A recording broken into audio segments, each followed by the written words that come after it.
Hello everyone, this is Suman Mehta, your SS teacher. Dear students, today we will read content Foreign Trade and Integration of Markets. That is the part of chapter 4 Globalization and the Indian Economy. And in today's video, I will describe about the foreign trade and the integration of the markets means विदेशी व्यापार और अलग अलग बाजारों का एकीकरण यानी आपस में कैसे उनका मेल होता है, कैसे वो अपना काम करते हैं। तो इस वीडियो में मैं आपको यही समझाने जा रही हूँ। For a long time foreign trade has been the main channel connecting countries. सदियों से या कई लंबे समय से विदेशी व्यापार ही एक मुख्य रास्ता बना हुआ है अलग अलग देशों को जोड़ने का। In history you would have read about the trade routes. History में आपने अलग अलग व्यापारिक रास्तों के बारे में पढ़ा है। Connecting India and South Asia to markets both in the east and west and the extensive trade that took place along these routes, जिसने भारत और दक्षिणी एशिया को के बाज़ारों को ईस्टर्न कंट्रीज के बाज़ारों के साथ यानी पूर्वी देशों के बाज़ारों के साथ और पश्चिमी देशों के बाज़ारों के साथ जोड़ा है और बहुत बड़े पैमाने पर इस व्यापार ने इन रास्तों का इस्तेमाल किया है। Also you would remember that it was trading interest which attracted various trading companies such as the East India Company to India. जैसा कि आपको याद भी होगा कि इन्हीं व्यापारिक हितों की पूर्ति के लिए ईस्ट इंडिया कंपनी भी भारत की तरफ आकर्षित हुई थी अपने व्यापार को फैलाने के लिए, यानी व्यापार के उद्देश्य से ही ईस्ट इंडिया कंपनी का रुख भारत की हुआ था। What then is the basic function of foreign trade. तो विदेशी व्यापार का मुख्य काम क्या है, मेजर इसकी क्या काम इसमें इंक्लूड होता है। To put it simply, foreign trade creates an opportunity for the producers to reach beyond the domestic markets, that is the markets of their own countries। तो साधारण अर्थों में इसका मतलब यही है कि विदेशी व्यापार जो है एक मौका देता है उन प्रोड्यूसर्स को, उन उत्पादकों को कि वो अपने देश से बाहर अपनी डोमेस्टिक मार्केट्स के अलावा दूसरे देश की मार्केट में भी जाकर अपना पैठ बनाए वहाँ पर, यानी वहाँ पर अपनी मार्केट बनाएं और उन चीज़ों को सेल करें। Producers can sell their produce not only in markets located with in their country and but can also compete in markets located in other countries of the world. ना केवल प्रोड्यूसर्स अपने देश के मार्केट में चीज़ों को बेच पाएँ बल्कि इसके साथ साथ संसार के दूसरे देशों के अंदर जो मार्केट्स हैं वहाँ भी दूसरी कंपनीज को वो compete कर पाएँ, उन्हें प्रतियोगिता दे पाएँ। इस उद्देश्य के साथ ये जो फॉरेन ट्रेड है वो कंडक्ट किया जाता है। Similarly for the buyers, import of goods produced in another country is one way of expanding the choice of goods beyond what is domestically produced। ठीक इसी प्रकार से जो बायर्स होते हैं, जो कंज्यूमर्स होते हैं, हम जिन्हें हम कस्टमर भी कह सकते हैं, उनके सामने भी एक तरह से जो विकल्पों का ढेर इकट्ठा हो जाता है, यानी कई चीज़ों की कई वैरायटी उन्हें उपलब्ध हो जाती हैं जो कि बाहरी देशों से आई हुई होती हैं। ना केवल डोमेस्टिक लेवल पर प्रोड्यूस की हुई जो प्रोडक्शन है वो उनके सामने होता है, बल्कि विदेशी कंपनियों का माल या उनका सामान भी उनके सामने कई विकल्प खोल देता है, जिसमें से वो चॉइस करके अपने रीजनेबल रेट वाली चीज़ और क्वालिटी वाइज असेस करके उसको परचेज कर सकते हैं, यानी एक अच्छा और सुनहरा मौका कस्टमर्स को मिलता है। फिर आप नेक्स्ट पेज पर देखेंगे एक एग्जांपल दिया हुआ है यहाँ पर, Chinese toys in India. Bharat में चीन के खिलौने। Chinese manufacturers learn of an opportunity to export toys to India, where toys are sold at a high price। China के जो खिलौना विक्रेता हैं या खिलौना बनाने वाले जो प्रोड्यूसर्स हैं, उनके पास एक मौका है कि वो ज़्यादा से ज़्यादा टॉयज को एक्सपोर्ट कर सकते हैं इंडिया को, और वहाँ पर उनके खिलौनों के दाम उन्हें अच्छे से मिल सकते हैं। They start exporting plastic toys to India, और इसी उद्देश्य के साथ उन्होंने अपने प्लास्टिक के खिलौने भारत को निर्यात करने शुरू किए। Buyers in India now have the option of choosing between Indian and the Chinese toys. अब भारतीय खरीदारों के पास एक मौका है चुनने का कि वो भारतीय खिलौने और जो चाइना के खिलौने हैं, चीन के जो खिलौने हैं, उनमें से अपनी चॉइस करके किसी भी एक प्रोडक्ट को ले सकते हैं। Because of the cheaper prices and new designs, Chinese toys become more popular in the Indian markets. Within a year, 70 to 80% of the shops have replaced. देखिए, चाइना के खिलौने न केवल नए डिजाइन के होते हैं बल्कि वो सस्ते भी होते हैं। इसी वजह से भारतीय बाजार में वो बहुत ज़्यादा प्रसिद्ध हो चले हैं, और इसी वजह से हमारे भारतीय बाजार की जो दुकानें हैं वो 70 से 80% चीन के माल को भरती हैं। यानी यहाँ पर आपको 70 to 80% प्रोडक्शन ऑफ चाइना आपको देखने को मिल सकता है। वेरियस टाइप के जो है यहाँ पर आपको थिंग्स दिखाई देती हैं जो चाइना मेड होती हैं। Indian toys with Chinese toys are now cheaper in the Indian markets than earlier.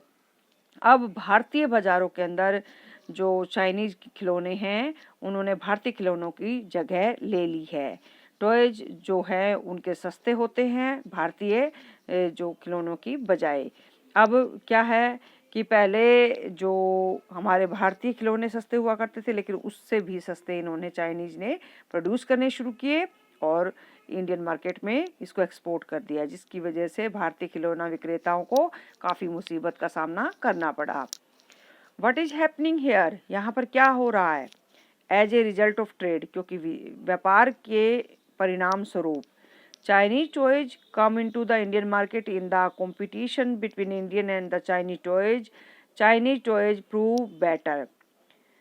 यहाँ पर एक कंपटीशन शुरू हो जाता है, भारतीय बाजार में ज़्यादा से ज़्यादा चीन के खिलौने आने लगते हैं, और जिसकी वजह से भारतीय और चीन के खिलौनों के बीच में कंपटीशन हुआ, जिसमें चाइनीज खिलौने जो हैं अच्छे साबित होते हैं।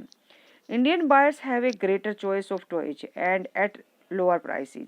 भारतीय खरीदारों को, या फिर हम कह सकते कस्टमर्स को, क्या होने लगा, ज़्यादा चॉइसेस मिलने लगी टॉयज की, और वो भी चीप रेट में, यानी सस्ते दामों में उन्हें अच्छे खिलौने चीन द्वारा बनाए गए प्राप्त होने लगे। For the Chinese toys markets makers this provides an opportunity to expand business. चीन के विक्रेताओं के लिए तो ये एक मौका था अपने व्यवसाय को आगे बढ़ाने का। The opposite is true for Indian toy makers, और उल्टी स्थिति रही भारतीय खिलौना विक्रेताओं के लिए, क्योंकि वो बेचारे कोशिश तो कर रहे थे compete करने की, लेकिन रेट वाइज और क्वालिटी वाइज या डिज़ाइन वाइज वो इसको compete नहीं कर पा रहे थे। दे फेस लॉसेज, इसका परिणाम ये हुआ कि उन्हें नुकसान झेलना पड़ा। As their toys are selling very less, क्योंकि उनके खिलौने कम बिक रहे हैं। अब आपने ये जो एग्जाम्पल पढ़ा, इसके बेसिस पर आपने देखा कि एक्सपोर्ट करने से या ट्रेड की हेल्प से कैसे एक देश अपनी इकोनॉमी को इम्प्रूव करता है तो दूसरा डिक्रीज कर रहा है। इन जनरल, साधारण शब्दों में, with the opening of the trade goods travel from one market to another. व्यापार के लिए जब हम आगे बढ़ते हैं तो सामान भी एक बाजार से दूसरी बाजार में जाना शुरू होता है। Choices of goods in the markets rises, जिसकी वजह से मार्केट के अंदर अलग अलग वैरायटी के प्रोडक्ट आने लगते हैं। Prices of similar goods in the two markets tend to become equal, और दो बाजारों में सही जो सेम गुड्स जो होती हैं, एक जैसी चीज़ों के रेट लगभग समान मिलते हैं। And producers in the two countries now closely compete against each other even though they are separated by thousands of miles. देखिए, हजारों मील दूर बैठे दो कंपनियों के जो प्रोड्यूसर्स हैं या फिर जो उत्पादक हैं, वो अपनी अपनी जगह पर बैठे हुए भी बाजार के अंदर दोनों देशों के बाजार के अंदर एक दूसरे के साथ कड़ी प्रतियोगिता करते हैं और अपने प्रोडक्ट को सेल करने के लिए नई नई स्कीम्स, नए नए तरीके ढूंढते हैं। Foreign trade thus results in connecting the markets और integration of markets in different countries. विदेशी व्यापार आपने देखा इस प्रकार से अलग अलग देशों के बाजारों को एक दूसरे के साथ अलग जोड़ता है। तो यानी विदेशी व्यापार से डिफरेंट डिफरेंट कंट्रीज की जो मार्केट हैं वो एक दूसरे से जुड़ने लगती हैं और थाउजेंड्स ऑफ माइल्स अवे जो प्रोड्यूसर्स बैठे हैं वो एक दूसरे को compete करने लगते हैं प्रोडक्शन के बेसिस पर, क्वालिटी के बेसिस पर, या कई बार जो है इसमें रेट के बेसिस पर भी काफ़ी कंपैरिजन देखने को मिलता है या कंपटीशन देखने को मिलता है। तो ये आपने जाना एक एग्जांपल के थ्रू कि फॉरेन ट्रेड कैसे इंटीग्रेट करता है डिफरेंट डिफरेंट कंट्रीज की मार्केट्स को और इससे क्या फ़ायदा और नुकसान देखने को मिलता है। फिर उसके बाद यहाँ पर एक आपको फिर से एक्टिविटी आई हुई है, कुछ क्वेश्चंस दिए हुए हैं जिसको हम सोल्व करते हैं। What was the main channel connecting countries in the past? Past में अलग अलग देशों को कनेक्ट करने वाला मेन चैनल क्या था? वो ट्रेड ही था। फॉरेन ट्रेड के हेल्प से ही अलग अलग कंट्रीज एक दूसरे से पास्ट में भी जुड़े हुए थे। How is it different now? अब ये कैसे अलग हो गए? अब ये वास्ट लेवल पर होने लगा है। इसमें न्यू टेक्नोलॉजी और ट्रांसपोर्टेशन और इंफॉर्मेशन टेक्नोलॉजी का एडवांसमेंट की वजह से काफ़ी हेल्पफुल हो चुका है और सो फार कंट्रीज भी एक दूसरे से कनेक्ट होकर फॉरेन ट्रेड को कंडक्ट कर पा रही हैं जो कि पहले पॉसिबल नहीं था। Distinguish between foreign trade and foreign investment. Foreign trade और फॉरेन इन्वेस्टमेंट में अंतर स्पष्ट कीजिए। तो इस क्वेश्चन के आंसर में आप फॉरेन ट्रेड और फॉरेन इन्वेस्टमेंट को कंपेयर करके बताएंगे कि फॉरेन ट्रेड जो है अलग अलग देशों के मार्केट को कैसे लिंक करता है और इसकी हेल्प से कैसे इनकम का सोर्स बनता है। फॉरेन इन्वेस्टमेंट वो मनी है जिसकी हेल्प से किसी देश के अंदर फॉरेन ट्रेड को कंटिन्यू किया जाता है या कंडक्ट किया जाता है। फॉरेन ट्रेड इन्वेस्टमेंट जो होती है फॉरेन कंपनियों के थ्रू लगाई जाती है और इसमें स्पेशली फॉरेन ट्रेड को कंडक्ट करने के लिए इसको इस पर्पज के साथ ही इसको कंडक्ट किया जाता है। इसके अलावा जो है इसमें काफ़ी और भी पॉइंट्स आप सोच समझकर अपने बना सकते हैं। अपनी तरफ से कुछ पॉइंट्स और भी ऐड कर लीजिएगा। आप लेसन की जब डेप्थ रीडिंग करेंगे तो उसमें काफ़ी सारे पॉइंट्स आपके सामने आएंगे तो उसको ऐड करते चलिएगा। नेक्स्ट जो आपका क्वेश्चन है, in recent years China has been importing steel from India. आजकल के सालों में यानी वर्षों में चीन ने भारत से स्टील इंपोर्ट करना शुरू किया है और इसका इंपोर्ट का जो स्टील का जो इंपोर्ट चाइना कर रहा है इसका क्या इफेक्ट पड़ेगा, हम एक एक क्वेश्चन को हम ध्यान से समझेंगे। पहला क्वेश्चन है यहाँ पे, स्टील कंपनीज इन चाइना, यानी स्टील कंपनी जो चीन की हैं उन पर क्या असर पड़ेगा? उन्हें अच्छे से रॉ मटेरियल मिलेगा तो वो अपने प्रोडक्शन को बढ़ा पाएंगे और अपनी इनकम का सोर्स को बढ़ा पाएंगी।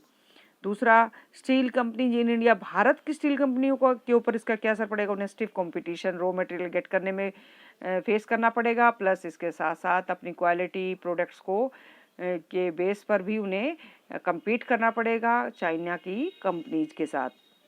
और इसके अलावा industries buying steel for production of other industrial goods in China, चीन की जो वो इंडस्ट्रीज जो स्टील को बाई कर रही हैं और उसकी वजह से दूसरी जो इंडस्ट्रियल गुड्स हैं उसके प्रोडक्शन वहाँ पर इंक्रीज हो जाएगा क्योंकि स्टील यहाँ से इजीली उन्हें अवेलेबल हो रहा है तो वो प्रोडक्शन को इंक्रीज कर पाएंगे और इससे दूसरे सोर्सेज जो दूसरी इंडस्ट्रीज हैं वो भी काफ़ी कुछ हेल्प ले पाएंगी क्योंकि हर इंडस्ट्री के अंदर मशीनरी का या स्टील का यूज ज़्यादा किया जाता है। तो यहाँ पर आपने देखा कि भारत से जो स्टील वो इंपोर्ट करेंगे उसका चीन के ऊपर क्या असर पड़ेगा, भारत के ऊपर क्या असर पड़ेगा, अलग अलग कंपनीज के ऊपर इसको कैसे इसके इम्पैक्ट को यहाँ पर शो किया गया है। नेक्स्ट क्वेश्चन देखिए, how will the import of steel from the India into the Chinese markets lead to integration of markets for steel in the two countries। Bharat से जो इंपोर्ट किया जा रहा है स्टील चाइनीज कंपनीज के थ्रू या Chinese market के through, ये कैसे भारत और जो है इसके मार्केट को इंटीग्रेट कर रहा है, यानी दो मार्केट तो इसने इंटीग्रेट कर ही दिया लेकिन इसके साथ साथ जो स्टील कंपनीज से स्टील इंपोर्ट करेंगी वो इससे प्रोडक्शन करेंगी या फिर वैरायटी ऑफ प्रोडक्ट्स इससे बनाएंगी, और इनको वो फिर एक्सपेंड करेंगी अपना फॉरेन ट्रेड के थ्रू दूसरे देशों की कंट्रीज़ में भी सेल करने की कोशिश करेंगी, जिससे कि अलग अलग देशों के बाज़ार एक दूसरे से आपस में जुड़ जाएंगे। तो ये था बेटा, यहाँ तक आप एक्टिविटी के इस लेटेस्ट वर्क रीज आउट तक आप इसको पढ़ के यहाँ तक अपने in between question answers learn कर लीजिएगा। Thank you very much.